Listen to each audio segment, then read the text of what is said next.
I have finally made it to the masterpiece that is Marvel's Spider-Man 2, and let me tell you, this game is nothing but perfection. If you are new around here, I recently got the Platinum trophy for Marvel's Spider-Man Remastered, including all of the DLC trophies, and then the short but sweet Marvel's Spider-Man Miles Morales, so feel free to check those out, their links will be in the description below. The two games before this were genuinely some of my favourite games I've ever played, and if you do enjoy these types of games, make sure to drop a like on this video and hit that subscribe button for more incredible games. My name is Rezi, and it is my goal to play a huge variety of games and have my YouTube channel be the ultimate huge catalogue of amazing games I have completed.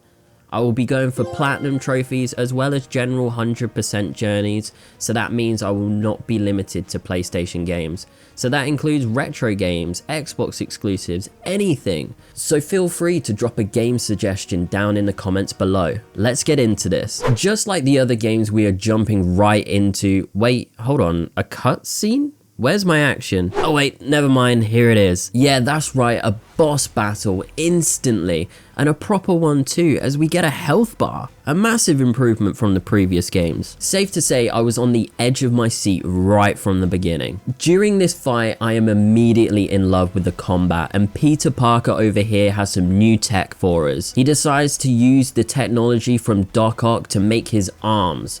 And basically he becomes the Iron Spider. But where's Miles? Oh, here he is, flying in and more overpowered than ever. Extremely hot take here, but I do prefer Miles over Peter. Maybe just in the games, but Pete will forever be the OG. But Miles is just sick, man. I love him. I also love that I mentioned that he was overpowered, and then Miles gets absolutely yeeted across New York here. Don't worry though, as we are back and we do take down Flint Marko, aka Sandman, by playing the ultimate team game and using our abilities together to beam him into oblivion. Once captured, he left us a very cryptic message, and we are about to find out exactly who he is talking about. Here he is right here, the beast he is talking about, Kraven. An absolute weapon, part of a clan called the Hunters, and Kraven is looking for that ultimate hunt. He sets his eyes on New York and the villains inside of it to hopefully fulfill his prophecy of the perfect hunt. Then we are met with a title screen that got me feeling like I'm playing Assassin's Creed. Now that was an intro scene and a half, baby. Holy, that was awesome. Hey, our first trophy. Complete surface tension. You're gonna need help.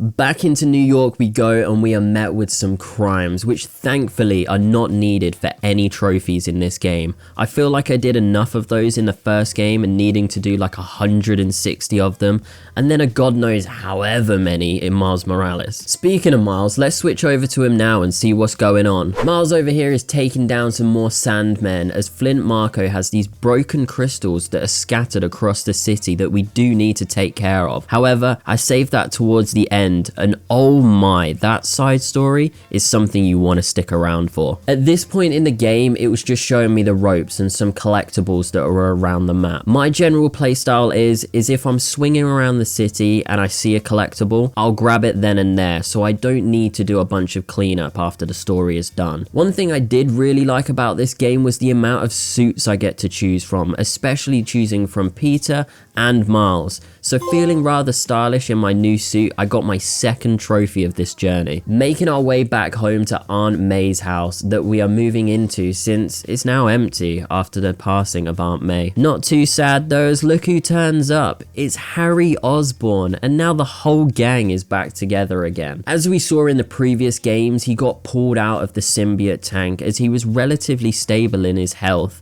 And in the back of my head, I thought he had this evil motive, but I was wrong. Harry is just like a wholesome guy. So wholesome, in fact, he takes us on a bicycle ride to our old school and takes us on a trip down memory lane. This wasn't the most jolly trip down memory lane, as it did lead us to when Harry found out about the passing of his mother, but we've got to move on from that. So let's go over to Miles.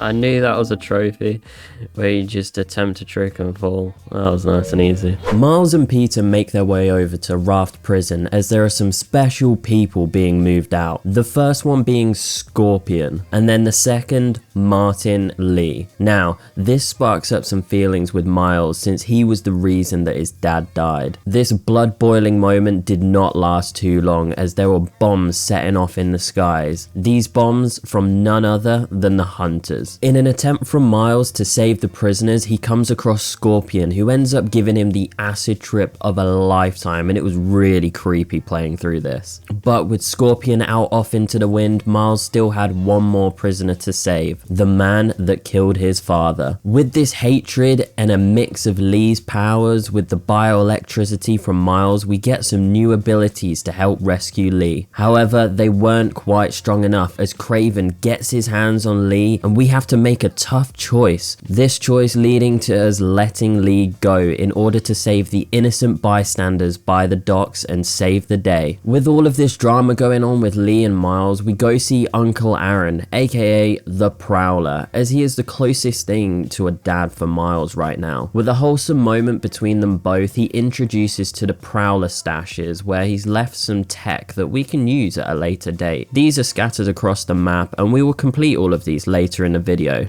Back on track with the main story now and playing as Pete, we arrive at the Emily May Foundation, created by Harry Osborn and then funded by Norman Osborn. This foundation is a tribute to Harry's mum and Aunt May, of course, given the name, and Harry offers us an exceptional offer of being a co-founder. Obviously, like anyone would, we take him up on this offer and then we are greeted with an amazing, heartwarming welcome. But let's not forget about our other job though, as we get some information on the hunters that just flew into the city and we discover a hunter blind. These hunter blinds are mini bases and you take them out to then find the bigger bases. Again, we will complete all of these later in the video that lead to some awesome side story content. However, we've got the first one to take care of. Making our way into the first base, we discover that the hunters are doing their research on the villains across the city. Arriving at one of the computers, there is a video regarding Scorpion that just went out into the loose. Here's what happened to him. Well, I don't want to show it all, but let's just say Scorpion is no longer a threat and Kraven brutally kills him in cold blood. Yeah, I was not expecting this level of brutality in a Spider-Man game, but it's making me look forward to what's coming next. As Miles now, I do some tricks in the air and get the Hang 10 trophy before making my way to the next mission. Here we are trying to gather some information on the one and only Black Cat. Pete was conveniently put on the bench for this mission as according to MJ he has poor judgment around Felicia, but let's be real, who doesn't? Then we find out she's got a girlfriend. Maybe just me, but now she's even more attractive. Anyways, this leads to a cool fight between the two of us versus the Hunters, and in this game there are like these double takedowns with multiple characters that just look awesome. However, this didn't last too long as the team up with Black Cat, we were wiping the floor with them. Then we open the portal to Paris so Black Cat can go and save her girlfriend. And she even leaves us the magic staff. Then it gets stolen by Wong. Nice little Doctor Strange cameo there. Then I decided to do a little side quest and Jesus Christ, this was an emotional one. I basically had to find this woman's granddad, but he had dementia and wandered off. This one just hit a little bit close to home to say the least. Right, emotional roller coaster over, it's time to head to the theme park and ride a real roller coaster. In the theme park here, we are met with another challenge-based event from Mysterio this time. Similar to the previous games, these are like the Taskmaster challenges or Pete's training challenges. I will be completing these after the main story is done, but you gotta buckle in for the end result of those. Oh my lord. Switching over to Pete now, we are with MJ and Harry, and honestly this was just a wholesome mission playing a bunch of arcade games and stuff. So wholesome that Tombstone was a reformed man working on go-karts. Okay fine, it wasn't all wholesome. The hunters turned up, they wanted Tombstone, and then a roller coaster crashes, and then Harry comes and saves the day with his symbiote powers. Just a day in the life. After a little catch up with Harry and Pete, given his new powers, it is only right they go to the Foundation to run some tests. And watching these two run some tests was great to see, as I feel like this is a realistic representation of what you would do with your friend if you had superpowers, is just mess around and find out. The fun didn't even stop there, as Harry joins us on our mission to save Tombstone as he got taken away, and in fairness, he didn't do a bad job for a first time superhero. Let's just hope that power doesn't go to his head. Back over to Miles, I stealth take down 25 enemies from the web line, resulting in a glorious trophy. And then you're not gonna believe what happened next. An MJ mission. Well, this game is now ruined. Well, let's go through this one quite quickly. She's basically trying to get to Dr. Connors since the hunters have kidnapped him. And then we finally make our way to his cell to confront him, but it doesn't go as planned, as Kraven himself shows up. Kraven then injects Connors with this serum that brings out the lizard again, and then desperately looking for an antidote, Kraven takes it for himself, and it was too little too late as Connors started to transform into the lizard. A heroic attempt from Pete, he gets stabbed in the gut by Kraven. Pete genuinely struggling to stay alive here had me feeling like this was the end of him. Obviously, I know that we're going to play him more in the end, like in the rest of the game, but damn, this scene got to me. I actually thought he was going to die. But this is where the game gets real good, as the symbiote comes off of Harry and then onto Pete, saving his life. Also, we get that sexy black suit. Not only that, we now have super strength, and I don't think I've ever felt more pleasure than it was to pummel these hunters to the ground and shattering every single bone in their body. Spider-Man doesn't kill? Yeah, well that went out the window. Now back at the Foundation, Pete tries to give the suit back to Harry so his health doesn't go bad again, but the suit won't budge at all. So I guess we'll enjoy this new suit, as the black suit is now ours. From one suit to another as we arrive at one of Kraven's party, and then we stumble into a room to find his bodyguard. Yep, that's right. A tiger. Come on, man, a tiger. I mean, I can't say I expected much less from a big guy like Kraven, but the tiger was such a good boy, and he had a nap. Kraven was not happy with this at all, and we met him inside of a church and had a small scrap with him. But then he figures out that the symbiote has a weakness, which is sound. Now, this is going to be a big problem later in the game. We couldn't stay here long, as we had to make a swift exit back to the Emily May Foundation to help Harry work on an antidote for Dr. Connors. But the hunters were on our asses from the get-go, and they came crashing through the ceiling. Fighting for our absolute lives here, Harry manages to complete the antidote before Norman arrives on the scene worried about his son. Safe to say the Foundation is absolutely ruined now, but at least we're safe. The Norman's happy that his son's safe. Troubles don't stop there, as we are still on the hunt for Dr. Connors, as he is still missing. We are in his house right now looking for any information that we can find, and then we stumble upon his basement, where he has progressively gotten worse and worse in his health. With the new information, Miles and Pete make their way to a fish market where Dr. Connors seemingly is, but it's just his skin. Not long after, it is safe to say we have found the lizard, and his mouth nearly found us. This was an epic mission to play through. They really spiced up the mission variety in this game, so much better than the previous ones. At one final attempt to find Dr. Connors, we find this rock, which we later find out comes from the same place as the symbiote inside of us. And this is where we start to see that the symbiote is really taking control of Pete here, more than he might have hoped. Oh, but where's the lizard? Here he is. It's boss fight time, baby. I really thought he was going to give me a tough time here, but I locked in and demolished him. And to be honest, after beating Elden Ring, no games are that difficult anymore, but I'll let the fight play out, as apparently I never show actual gameplay in my videos, which is fair enough.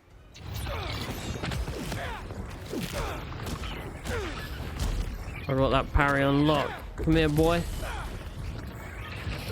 Hold that.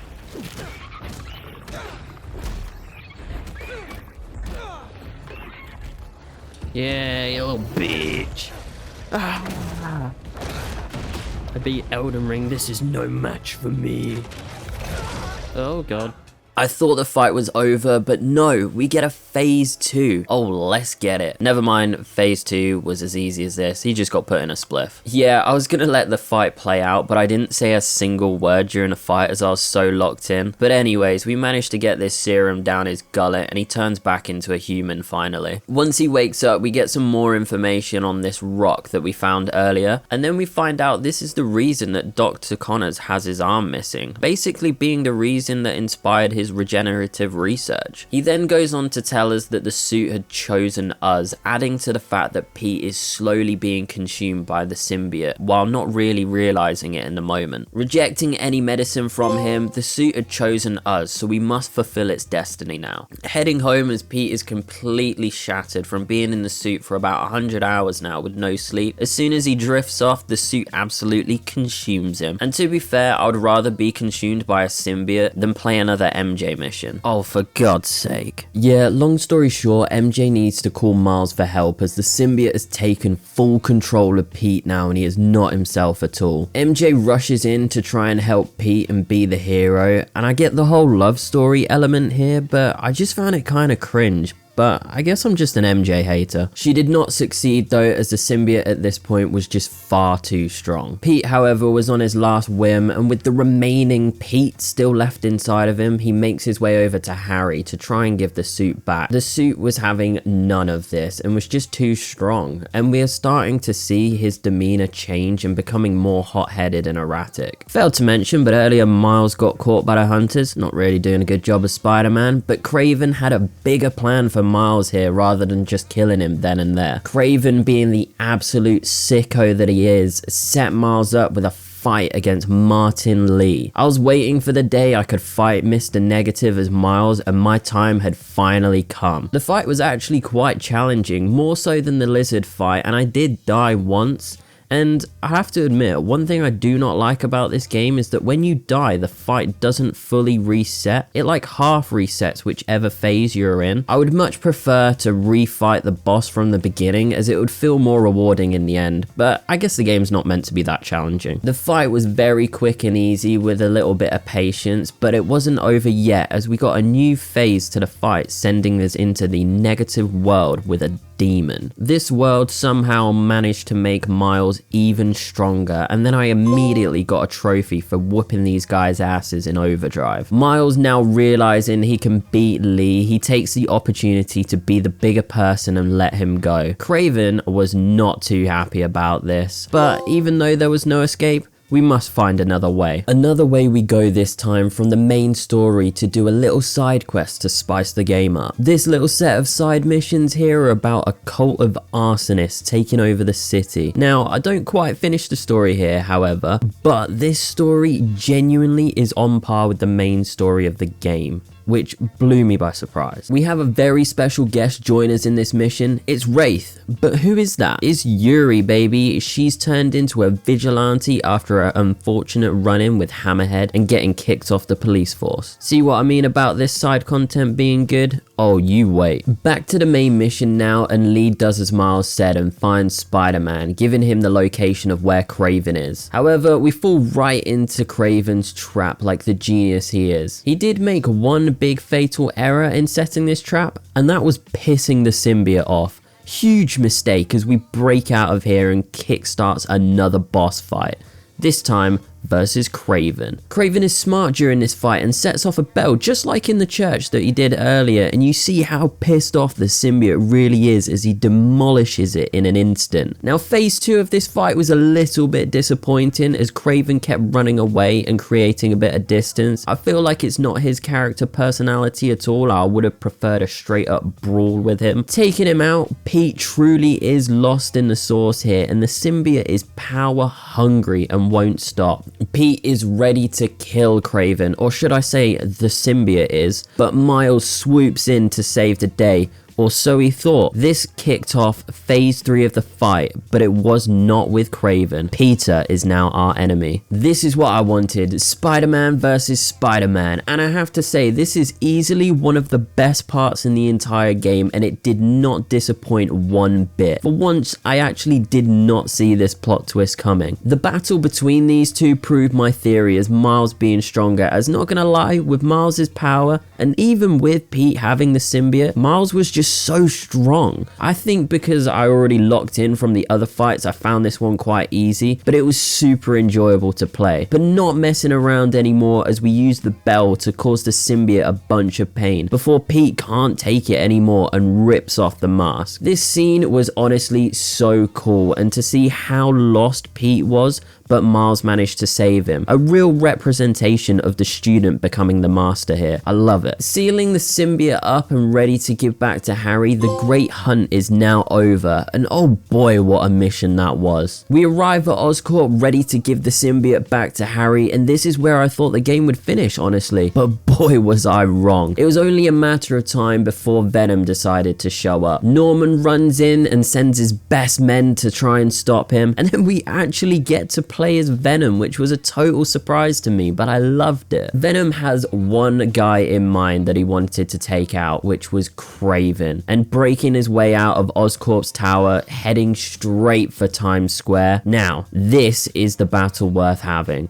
Venom versus Kraven. Unfortunately for Kraven though, the final hunt he had been waiting for so long barely lasted 2 minutes. This was meant to be an epic battle, and it just goes to show how strong Venom is here, and Kraven gets taken care of immediately. Now, for some of you sensitive viewers, you might want to look away, but this scene had me in shock. For a Spider-Man game, we are getting cutscenes like this. The writers' pens were on fire with what they cooked. Venom didn't want to stop there, even though Harry knew the wrong he had done. He visits his mum's grave before giving in to the symbiote power and fully taking over the city. God, these cutscenes in this game do not disappoint. Another trophy to add to the list here, since the world is now well and truly screwed. Oh wow, we got some work to do. Venom can now create these symbiote monsters across the city, which Miles and Pete need to take care of. So in doing so, they craft up this sound bomb to help stop them. This is going to be extremely useful later on. These bombs needed to come quick, as Harry got his hands on MJ to use as bait against Pete. Now, rushing over to Aunt May's house where Harry and MJ are, Harry is still trying to convince Pete to join him in his ways to heal the world. Harry becoming more and more angry as Pete doesn't see the same path to curing the world. This anger forces Harry's hand at MJ and consumes her with the symbiote. This creating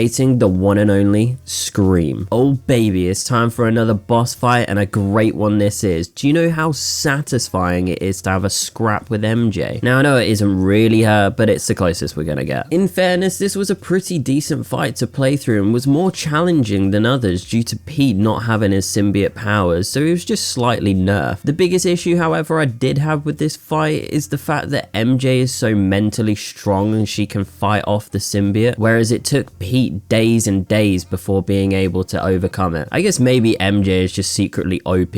I don't know. After seeing more soppy stuff between these two, it made me want to quit. But fortunately, I didn't, as we are now getting to the closing sections of this incredible story. Back out into the city, finding Miles here, we see how bad the city truly is. It has been fully consumed by the symbiote, and there are monsters everywhere to be seen. So much so that they consume Pete, and then this is where it really starts to get interesting. Remember earlier in the game where we were told that some of the symbiote may still be left inside Pete? Well, with Lee here, we dive into Pete's brain or his consciousness, I don't really know. It's basically Pete's negative world. It's our mission to head straight to Pete's main cause of his pain to help him set free from being consumed and overcome the symbiote's evil. The root of Pete's pain, as I'm sure you can imagine, is the death of Aunt May, but we make it over to him, and by saving him from this pain, we get the one and only white suit, aka the anti-venom suit. Oh, we are back and stronger than ever, immediately getting a trophy for using our brand new anti-venom powers. However, it wasn't all happy by going into the negative world. In order to save Pete, it cost Lee his powers, so he is no longer Mr. Negative. He's now just a chill guy. I was gonna say a positive guy, but he's just a reformed man. No time to mess around though, as we head straight to Oscorp, since Venom is there now trying to take the rock that came from space, as it is the key for him to unlocking more power. Too little too late though, as he manages to get off with this, so we meet up with Miles, and look, Miles has a new suit too. Both Spider-Men rocking a new suit. Oh, you know this finale about to be good. I'm not gonna waste any time at the end of the story here. Pete heads straight for Harry to try to do whatever he can to redeem the good inside of him. MJ darts off to retrieve the rock. Yes, finally the last MJ mission, thank the Lord. But she manages to get it and escape in quick time. With the rock now in our hands, there was only one thing left to do, and that was take out Venom. That's right, we are finally here at the final boss. Let's go. This fight was epic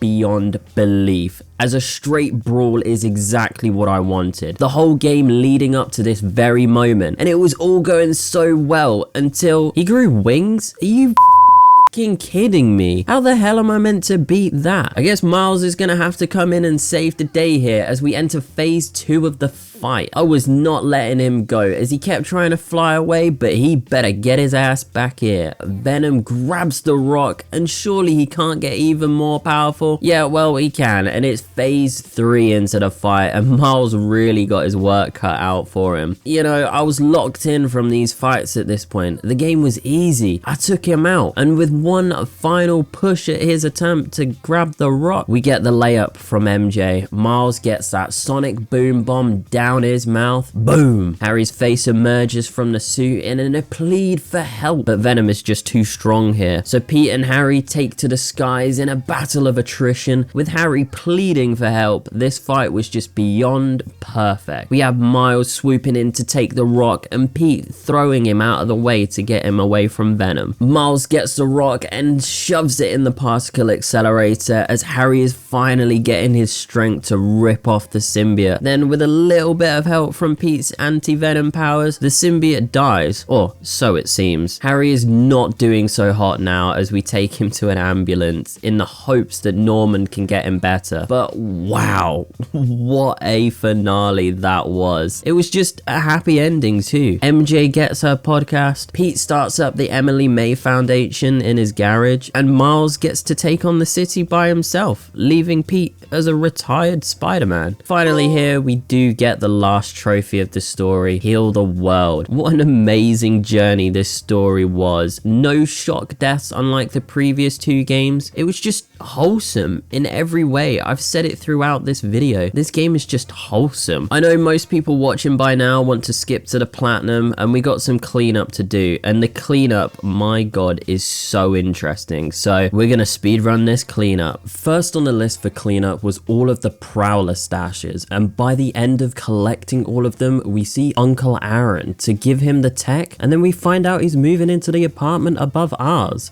I guess to keep a close eye on us. So I guess we're now co-signing a new team up in the future, maybe, potentially? Absolutely clearing out these nerds with our new evolved powers. We take out 100 enemies with the Venom abilities. For helping out the community and restoring the music museum, we do our good deed for the day before getting into the next set of trophies. Soaring across the city now on my way to fight some crime, I managed to go from the financial district all the way to Astoria, only using my web wings, of course. Now I think it's time for some upgrades here, as we are now fully loaded, purchasing our last and final suit tech upgrade. We are ready to take on anything. Not needed too much anymore, but seemingly I was quite resourceful, as I had now collected a total of over 10,000 tech parts. Even though Craven was well and truly digested by Venom, he still had some bases lying around the city which we needed to take care of. It felt a bit weird doing these missions after he died, but in the end we found out it was like his whole family was a bunch of savages that wanted to kill each other. Nevertheless, the bases were taken care of. I haven't been forgetting to update my Snapchat story around the city by taking on every photo opportunity I could. This one was nice and easy. Now, I told you guys to stick around for this one, and that is the Mysterio challenges. And at the end, we actually get a boss fight with Mysterio, it was just awesome to play against. I was expecting the developers to gatekeepers from this until the next game or something, but oh boy, this fight was good. Unfortunately, however, it wasn't actually Mysterio. We fought these two girls that created an evil simulation, and then the real Mysterio was actually a good guy. Come on, who isn't wholesome in this game? Obviously getting a trophy for our hard work and revealing who was actually behind the mask. Since we were in the area here, I did some running and got the easiest home run of my life. Didn't really get the baseball reference, but it was a free trophy anyway. Do you guys remember Sandman from the start of the game? Well, he had these crystals left around the city, so I decided to clean them up. And this story was, again, really wholesome. Each crystal, we slowly healed him as he was in jail to becoming more human. And to tie the ends, we drop off this completed crystal statue to his family, piecing together all of the grains of sand. Back over to Pete, we still have some symbiote monsters to take care of, and with one huge surge, we tick off another combat trophy from the list. This fight also led to the final extermination of the symbiote nest,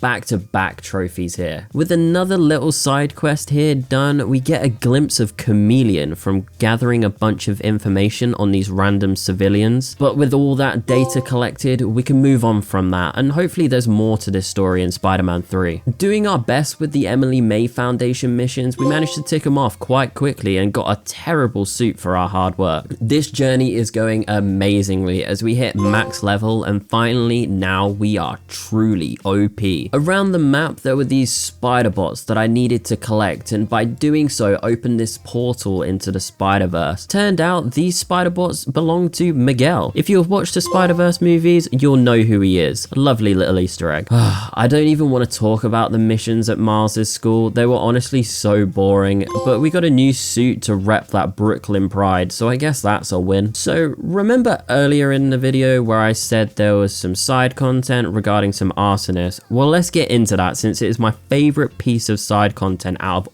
all three Spider-Man games. As we saw before, it involves Yuri tracking down this guy called The Flame, who turns out to be an ex of Yuri's. I guess she's a little bit freaky. With no trust in judgment for Yuri now, it kicks off a mini boss fight that didn't last too long, and we had to put our differences aside extremely quickly. The Flame was about to crash an Oscorp train and blow up half of the city. For what reason, you may ask? Well, he wanted a symbiote sample for himself, and as you can tell, it has a slight red hue to it, leading me to believe that this could be a story progression into Carnage, maybe? I can't believe this was just embedded into the side content. Obviously getting a trophy for completing this, which I'm sad about since I wanted more to this story, but it was then followed by me obtaining my final suit, 2 for the price of 1 here. Now this next mission was a rough one. I basically had to help Howard free his birds, which sounds simple enough, right? Well, it was until we arrived back to him and there's an ambulance there. Getting this trophy for helping Howard just didn't feel right, as we clearly didn't help him enough. The game really wanted me to feel better here by calling me the friendly neighborhood Spider-Man, giving us another trophy, but it wasn't quite done there, as we got our 3rd trophy for completing this mission, which was completion of all districts. I don't think that quite makes up for the loss of Howard, but it'll have to do. Now is a better time than ever to send all of my gadget upgrades right to the max. Really coming into the final trophies, I realized I missed one of the combat trophies, so I took out these guys that were armed and dangerous with my Spider-Man abilities, getting the final combat trophy. Now, we're here at the end. The only thing left to do was finish up the stories for both Miles and Pete. I think I'm gonna cut to the live reaction here, so please, if you do enjoy, drop a like on the video and stick around for some more amazing journeys. I love you all for sticking around this long. Enjoy the platinum. It's been an incredible ride. I say everything I need to say about the game in the live reaction, so enjoy. Love you guys. Right. This is it, pretty much the penultimate one, I believe. Oh, it's here. So this is Miles finishing up Miles' story of Spider-Man 2. Doing my best, Finn. Trying to make a city we both be proud of. Just let go. Oh, that's because she said... Oh. What an amazing game, man. I fucking love this game so much. As Miles find the science trophy, Miles and Finn won together.